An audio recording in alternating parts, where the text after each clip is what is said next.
സമയം 1:51. ഇക്ക ഈ പാതിരാത്രിക്ക് എവിടേക്കാ പോണ്? നെയ്ച്ചോറോ? എന്ത് കഴിക്കാൻ?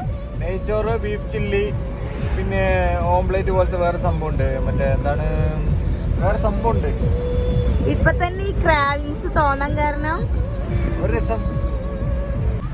അതായത് ജീവിതത്തിൽ ഇതൊക്കെ കിട്ടുള്ളൂ. നമ്മൾ കഴിച്ചതും കുടിച്ചതും അല്ലെങ്കിൽ നമ്മൾ ആസ്വദിച്ച് തിന്നതൊക്കെ മാത്രമേ നമ്മൾ ഈ സ്വപ്നങ്ങളും ജീവിതമായിട്ട് കൊണ്ടുപോകുന്നുള്ളൂ. മരിച്ചു ഒന്നും കൊണ്ടുപോകില്ല, ഒന്നും കൊണ്ടുപോകില്ല. ഓക്കെ ഓക്കെ, അപ്പൊ നമ്മള് പോവാണ് ഗായ്സ്.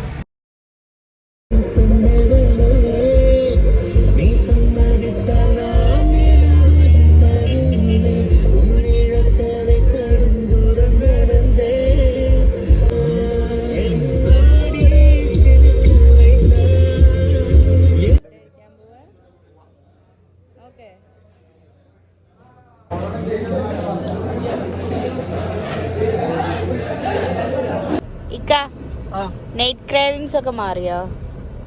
ഒരുവിധം.